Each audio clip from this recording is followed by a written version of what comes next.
On s'expatrie au Canada et dans cette vidéo, je vais vous expliquer pourquoi. Pour les nouveaux, sur cette chaîne, on parle de culture africaine, d'histoire, d'actualité et on s'édifie sur un ensemble de choses qui nous permettent d'anticiper et d'être prêts à toute éventualité. Je vous encourage donc à regarder nos anciennes vidéos. On a plus de 400 thèmes déjà traités et si vous voulez plus de contenu, vous pouvez vous abonner à nos autres chaînes YouTube en fonction de vos centres d'intérêt. Sur Ekima, on parle d'économie et de sciences humaines. Sur Asani, on parle de jeux vidéo et de divertissement. Si ça vous intéresse, les liens sont en description. Lorsqu'on a dit que vous pouviez nous proposer des idées de sujets, une personne nous a demandé de parler de la mentalité camerounaise en réponse ou encore en compensation à la vidéo que nous avions fait sur la mentalité ivoirienne. Comme dans la vidéo où on parlait de la mentalité ivoirienne, on a aussi parlé de celle des Camerounais. Je n'ai pas trouvé très pertinent de parler de ce sujet encore, vous voyez, et de me focaliser sur le Cameroun. D'autant plus que je ne vais pas particulièrement ajouter quelque chose. Parce que oui, on le sait très bien, la mentalité camerounaise ne se porte pas bien. Elle est au plus bas. On dirait même parfois que ça s'empire. C'est-à-dire qu'on est un peuple très contenté. On se contente beaucoup. On se contente de ce que l'on a. On se contente de la distraction que l'on peut avoir. On se contente de la bière. On rugit sans attaquer et comme un lion, on ne fait pas grand-chose de nos journées. On est fier de ce que l'on n'a pas et on se fait appeler continent parce que nous avons quelques sportifs qui brillent à l'étranger et pas grand chose de plus. D'ailleurs, parlant même de sportifs, il y a un texte que j'ai beaucoup aimé de Claudel Noubissier où il explique pourquoi est-ce que le sport ne va jamais véhiculer l'image de marque d'un pays. Et honnêtement, je suis super d'accord avec ses conclusions. Le sport, peu importe la discipline, est parfois important pour les moments de divertissement d'un pays. C'est un fait, c'est vrai. Ça réunit des centaines de milliers de personnes. Seulement, nous avons tendance à valoriser le sport, surtout chez nous en Afrique, en croyant qu'il peut être suffisant pour pouvoir vendre l'image de marque de nos pays. Non seulement il ne peut véhiculer l'image de marque d'un pays, mais aussi il est incapable de faire connaître le pays. Le sport, peu importe la discipline, a des caractéristiques éphémères qui le rendent incapable de faire connaître un pays sur la durée ou sur plusieurs générations. Le principal levier par lequel le sport permet de faire connaître une nation sur une courte période d'abord est celui des acteurs sportifs professionnels qui participent à une discipline et donc qui, du fait que l'on parle de lui et donc forcément de ses origines, fasse en sorte que le pays se fasse connaître. Chaque pays qui adopte une discipline aura la chance d'avoir sur une période un supra-génie et qui va exploser à l'international, qui va exploser sur la scène mondiale, un peu comme Samuel Eto'o, Didier Drogba ou encore Yaya Touré. Et là, je précise bien des génies qui explosent parce qu'il y a plein de génies qui n'ont jamais la possibilité de montrer leur talent ou même de savoir qu'ils sont des génies. Ok?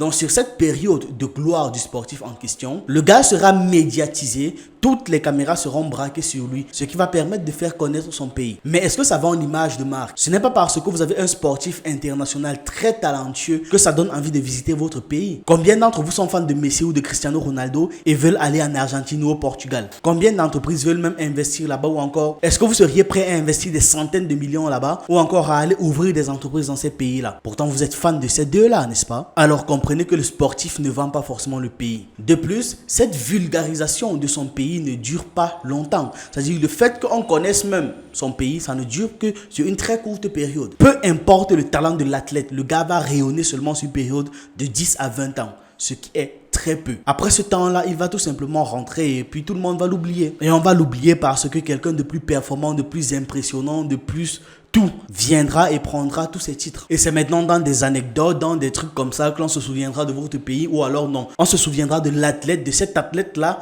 qui venait de ce pays-là. En l'occurrence le nôtre. C'est pour cette raison que le sport est un levier très éphémère et moins prestigieux pour vendre une image de marque d'un pays. Vendre l'image de marque d'un pays passe incontestablement par le fait de bâtir un patrimoine prestigieux qui parle pour ce pays. Un patrimoine suffisamment grand et fort dont la valeur est au-dessus du temps de vie humain. Voilà, ce genre de type de patrimoine qui passe avant les hommes.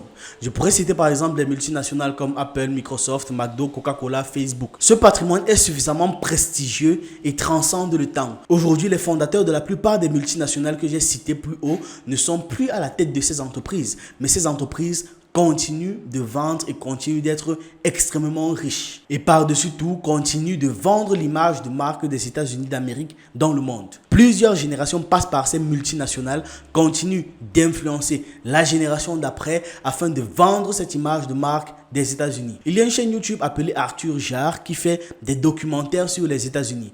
Il parle surtout de la société américaine. Il aura des thèmes du genre comment est-ce que MTV a façonné la jeunesse américaine. Dans un de ses récents documentaires, il a expliqué comment est-ce que l'industrie du fast-food américain a dominé le monde.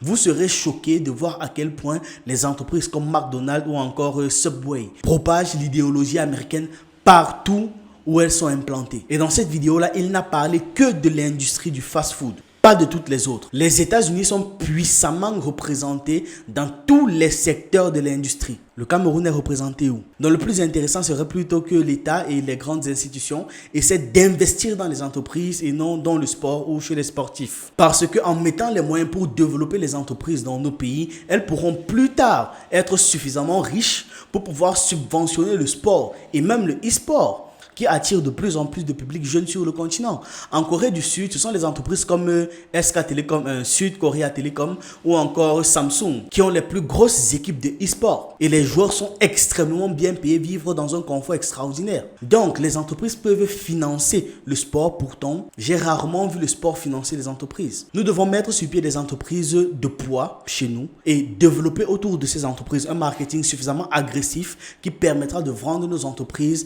et une image de marque de notre pays. Donc, avec la mise en avant de certains sportifs, beaucoup de personnes pensent que le Cameroun est en train de briller. Si c'était le cas, nous ne serions pas en train de fuir le pays pour aller au Canada. Vous me connaissez, je suis un fervent défenseur du fait de rester chez soi, de se mobiliser et de mobiliser les ressources dont on dispose pour pouvoir améliorer nos conditions de vie. Mais j'ai été bien obligé d'admettre à un moment donné que dans l'état actuel des choses, il est impossible de devenir riche et de bâtir quelque chose de vraiment grand dans le pays. Ces limites sont à plusieurs échelles. Il y aura la psychologie, c'est à plusieurs échelles, mais il y a 3 sur lesquelles je vais me concentrer. La première condition pour que l'entrepreneuriat émerge, pour que l'entrepreneuriat brille et pour que l'entrepreneuriat fasse des choses suffisamment grandes pour pouvoir impacter le monde, c'est que dans le pays où l'entrepreneuriat en question doit naître, ça doit être permis. Au Cameroun, l'entrepreneuriat est permis. Mais pour entreprendre, il te faut déjà avoir pas mal d'argent. Tu dois déjà être bien placé. La seconde condition pour que l'entrepreneuriat dans un pays prenne de l'ampleur,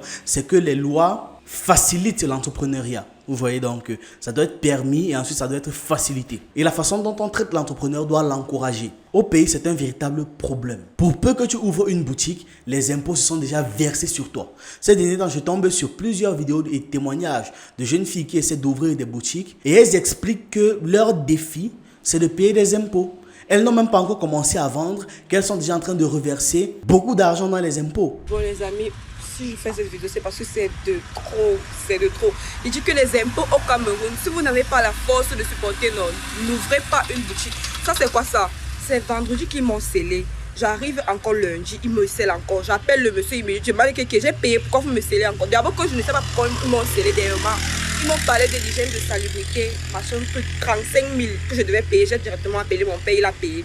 Je monte encore à 6 h. Je me demande à quelle heure est-ce qu'ils sont venus sceller ma boutique un lundi matin avant 7 h.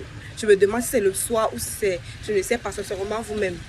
Si vous n'avez pas le cœur, non, n'ouvrez pas les boutiques. Parce que mieux vous prenez les appartements, vous gérez à l'intérieur. Parce que les impôts au Cameroun, non, si tu n'as pas le cœur, tu vas pleurer chaque jour.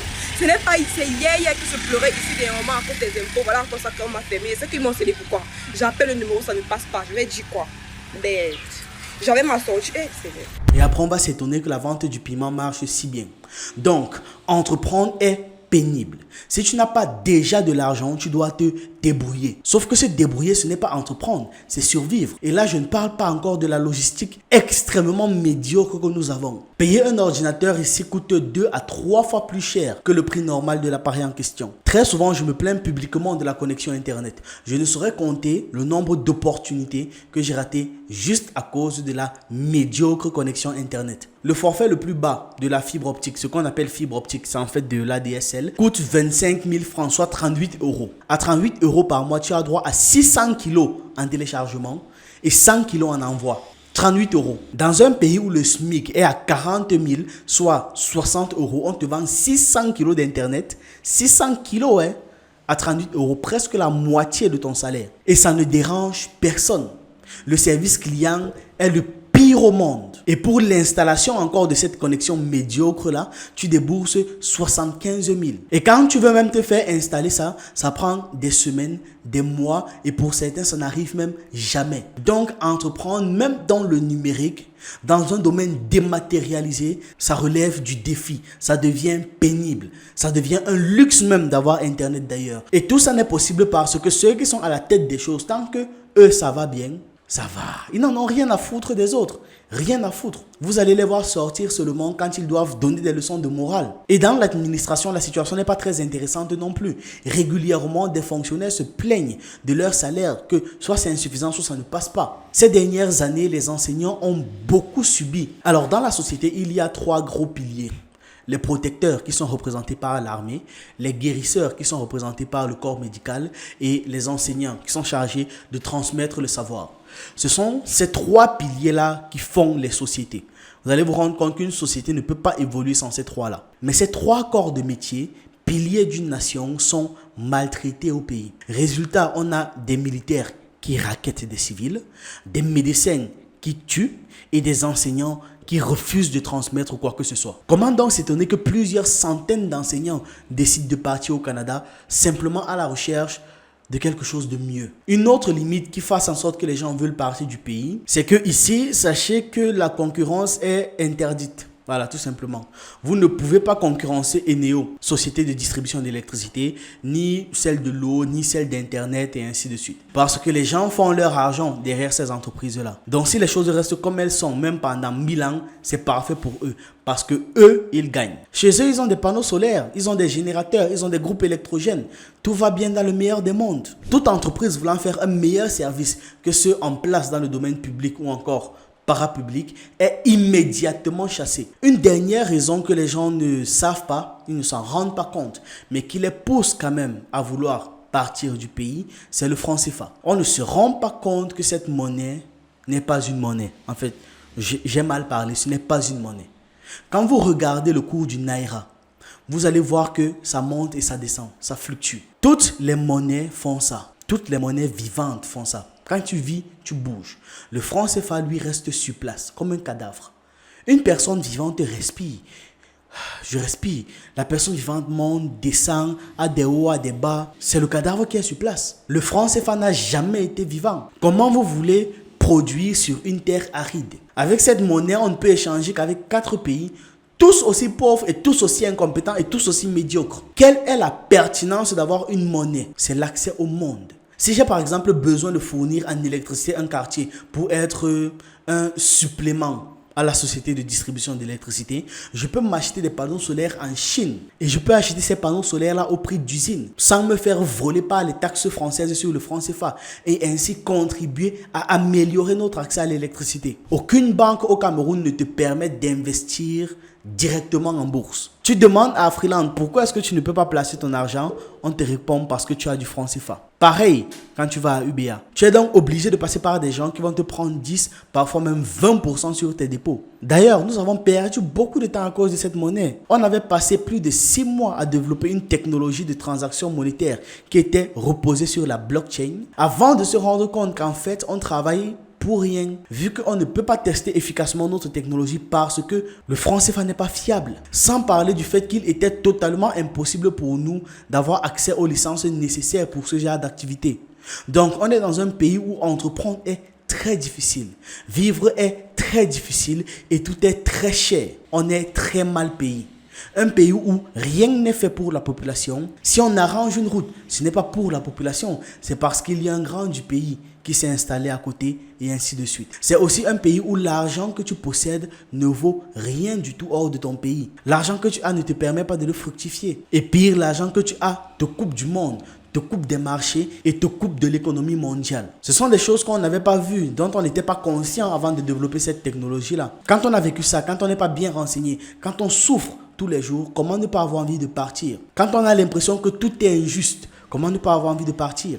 La population camerounaise s'expatrie massivement au Canada et ailleurs parce qu'on leur fait comprendre que ce sera moins difficile, que ce sera plus accessible. Là où au Cameroun, pour réaliser la moindre chose, tu as 10 barrières, Là-bas, il te faudra juste bosser dur. Tu auras 2 ou 3 barrières. Et c'est actuellement ce que le Canada et les autres pays qui veulent que les gens viennent massivement vendent. Les Africains sont des travailleurs. On parle quand même de la population qui a bâti 3 continents. L'Amérique du Nord, l'Amérique du Sud et l'Europe. Mais on essaie de nous faire croire qu'au pays, on est beaucoup trop paresseux. Ce n'est pas vrai. Le truc, c'est que même laisser les gens tranquilles, on ne fait pas. J'étais au centre-ville il y a quelques jours et j'ai assisté à une scène très triste. La mairie a envoyé des gens pour pouvoir arracher les marchandises des marchands ambulants au bord de la route. Quand leur voiture est arrivée, les vendeurs essaient de sauver ce qu'ils peuvent de leurs marchandises pour pouvoir fuir avec. Il y a un qui vend les lunettes de soleil, qui n'a pas pu être assez rapide, n'a pas pu s'échapper. Et on lui a donc pris sa marchandise. En arrachant sa marchandise, une paire de lunettes est tombée en dessous de la voiture. Il voulait sauver la paire de lunettes, donc il a mis le pied, mais la voiture a brisé la paire de lunettes et roulé sur son pied. Cette scène m'a fait mal. Je n'imagine même pas dans quel genre de problème le gars là est, le jeune homme là est maintenant. Parce que ce n'était même peut-être pas sa marchandise. Donc voilà pourquoi est-ce que les Camerounais vont massivement au Canada ou ailleurs. Ils veulent partir de ce qui est pénible. Alors après, l'immigration, c'est tout un autre sujet. Ici, il fallait que j'explique pourquoi est-ce qu'on veut s'expatrier. Quand je dis on, je ne parle pas de moi ou encore de l'équipe. Je parle des Camerounais. En lien avec le départ massif des ressortissants pour le Canada, au point où ça fait même des blagues ou des mèmes sur Internet. Des blagues du genre, depuis j'attends la moto parce que tout le monde part au Canada. Si vous ne voyez pas votre ami pendant un certain temps, sachez qu'il est parti au Canada, etc., etc. Parce que c'est flagrant. Personne ne quitte son pays par plaisir. Personne ne quitte son environnement qu'il connaît, qu'il maîtrise par plaisir. Dans le lot des gens qui partent, en dehors de la très faible minorité des gens stupides, je parle de ceux-là qui partent pour partir. L'écrasante majorité des gens cherchent juste de meilleures conditions de vie pour eux et pour leur famille. Actuellement, la situation est telle qu'on doit faire 1000 fois plus d'efforts pour notre pays parce que nous sommes combattus à l'extérieur comme à l'intérieur.